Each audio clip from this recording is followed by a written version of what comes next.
The only way to create better mixed media art is to practice. And the best way to practice is to do what I'm going to share with you today.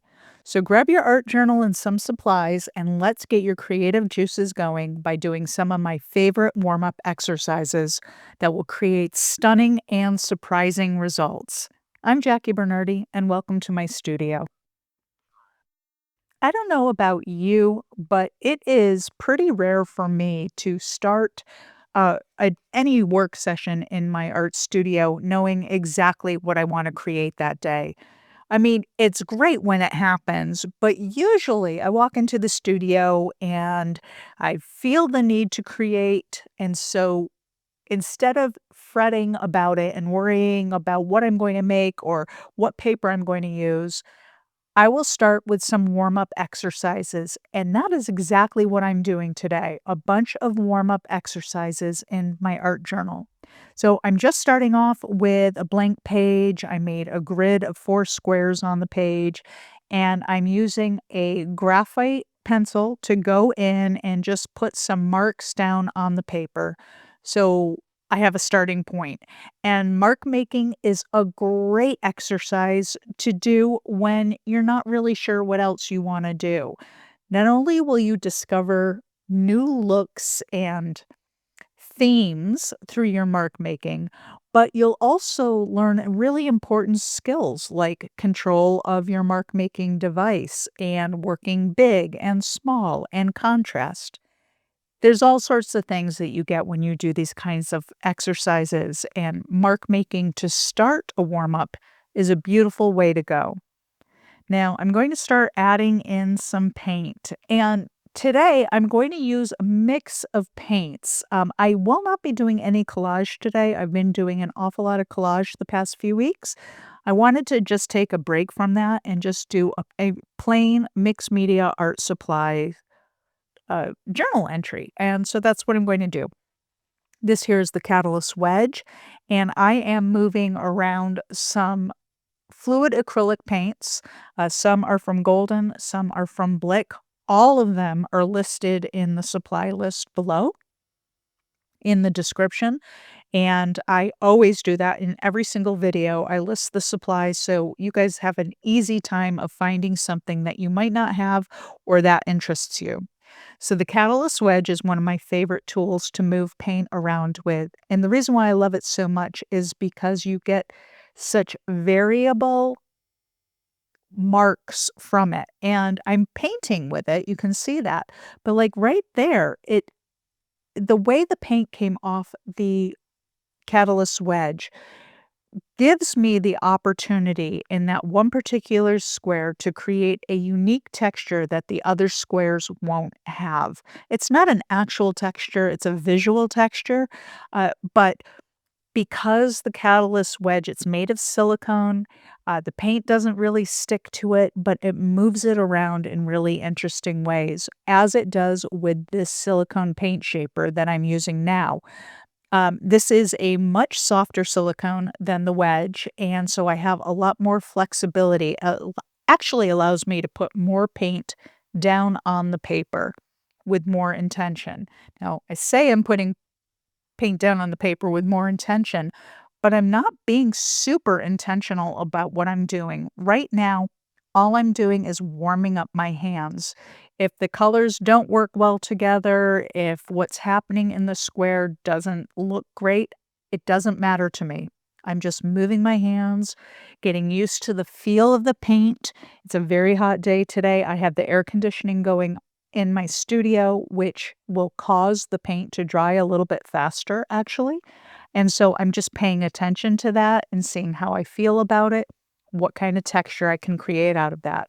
Because that is something you can create texture out of using your atmospheric condition around you, whether it's really dry, like it is when you have air conditioning. That will dry your paint faster, so when you go over it with multiple layers, it will create more of a texture. Whereas if it's very humid in your studio and the paint stays wet a little bit longer, there will be more of a blending. Now, how you're going to learn all that is by working in a sketchbook and just doing exercises like this. Now, what I'm noticing because it's so dry in here is that the paint is drying almost too fast. So I just squirted some water on my silicone paint shaper from the continuous spray bottle, and it gave just enough liquid to the fluid paints to get it moving again. So on the opposite side of the 4 squares that I have there, I just have a empty page, and at the moment, I'm just using that to wipe off, the paint that is on my tools. And it may turn into something great, it may not, but it is part of the warm-up exercises. So in these squares, I'm working very small. On the page next to it, I'm working substantially larger. Not really trying to replicate anything at this point. I still don't know what I wanna do with any of this yet, but as a warm up, it's just like flexing your muscles, right? So, one side of the page is working my arms and my shoulders. The other side of the page is working my booty and my glutes. So, um that's just a way to look at it, like working in different sizes, working with different materials or different tools. All of these add to the warm-ups. The warm-ups are what will make you create better mixed media art. Here's the reason why. When you're just doing warm-ups like this, you are not worried about creating a masterpiece. You're more concerned with learning, you're more concerned with experimenting, you're more concerned with flow. Whereas if you're endeavoring to create an actual artistic piece, you get concerned along the way. You get tentative and you may hold back. Whereas when you're doing the warm ups, you have absolutely nothing to lose. So no matter what you do, even if you hate it at the end, you've learned something. Now, at this moment, with this magenta that I'm putting down, it's pretty bright. And at this exact moment, I thought, oh, I've made a terrible mistake here. It's not a terrible mistake, and it won't be a terrible mistake, but also it wouldn't be a terrible mistake not because of how it looks, but because I chose to try something. Whether it would work or not, I chose to try it to see what could happen. And as you can see here, there's some really interesting texture building up in that magenta square. I don't know if we're gonna keep it magenta, and I don't know if we're gonna keep the texture, but I'm liking what's developing, and I'm paying attention to that. Now, I don't have my studio notebook out with me. Typically, when I do warm-ups, I do have my studio notebook. Now, my studio notebook is just like a small journal, and really what I do primarily in it is make notes of things that I discover or learn or that I want to remember. I don't know why I didn't have it out this day, and one of these days, I'm going to have to do a video where I show you how I work with my art studio journal in conjunction with my art journals to create larger pieces. I think that would be a fun video, and if you think so, let me know. Now, right about here, this square here, that upper left-hand square, is getting very interesting to me, and, I'm starting to get a tingling of a thought of something, and if I had not done this warm-up, I would have never gotten to where I'm going with that. So I'm really liking that. So whatever that little niggling feeling is that I'm having, it's starting to change the direction of how I'm approaching each one of these squares.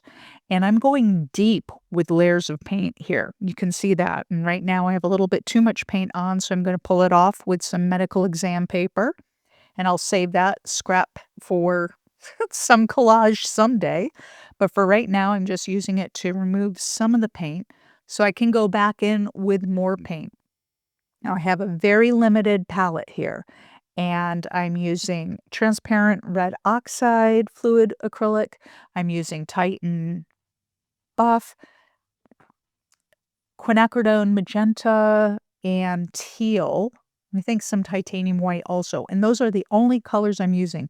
It's a very limited palette, uh, but I'm getting excited about this color combination, and even though it's kind of an odd color combination, if you look at that upper left-hand square that I was working on, it's almost ethereal. It's I think, beautiful, and there's a quality of it that I probably would not have achieved, using other colors. So I'm glad that I did this warm up and saw that, because as I'm adding more to each of these little squares, I'm taking what I learned from that little square and trying to apply it to that larger side of the paper to see if these ideas that I'm having or these sensations I'm having about what's happening, if they translate going larger.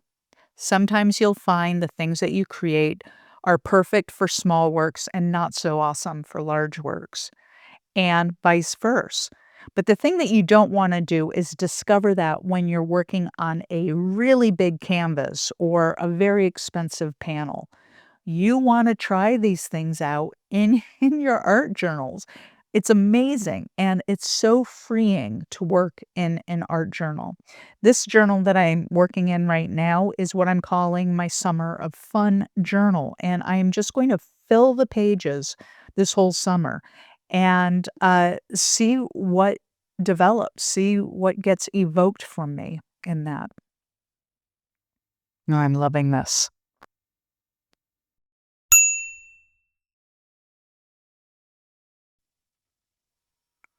Now you can start to see through the layers, and that's happening because I'm using very thin coats of paint, but I'm building them up layer after layer after layer, and also the silicone paint shaper really helps to keep the layers thin. So when you're looking at the large side of the art journal there, it looks like there is depth and depth and depth.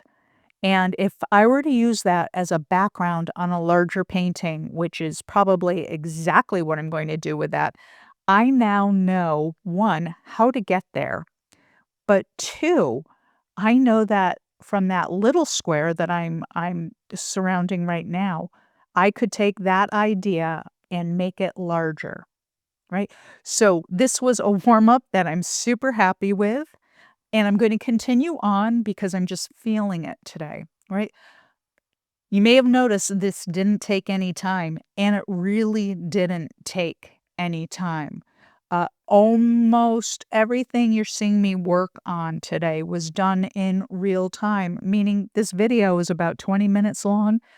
And when you see the end result of what I did today, and to see that much work get done in 20 minutes, all because I wasn't being careful, I wasn't being precious about what I was doing. I just wanted to create.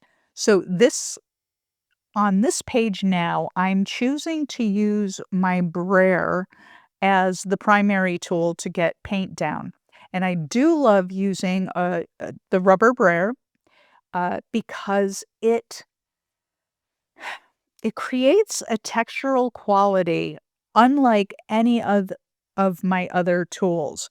The thing that you have to be careful about it, though, unless you want the look of defined lines, you really have to be careful to go over the paint many, many times with the brayer to help eliminate the hard lines that can easily develop. You can see them there between that light pink and the more salmony pink.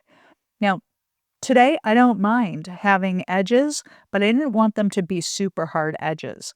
Again, these are the types of things that you learn and you discover when you're practicing or doing warm up exercises, as opposed to walking into your workspace and saying, "Ooh, I feel like creating something today," and then sitting there for 2 hours wondering what you're going to create.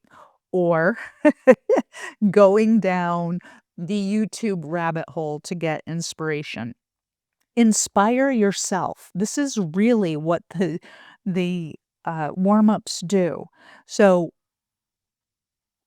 on the outset of doing these warm-ups. As I mentioned earlier, I kept it to a very limited palette. So I just used 5 colors, and I picked out a number of tools that I enjoy using, but I didn't go crazy. I didn't use all the tools. So if you were going to do this, what I would encourage you to do is to pick out any number of colors, but keep it smaller. I would do no more than 5 colors and start working it with whatever tools you have and see what develops, see what what is evoked from your body. Now this here, I want to blend out this particular page. I wanted to blend it out a little bit more. So what I did just now is I put some matte medium on the gel plate. I'm just using the gel plate as a palette right now.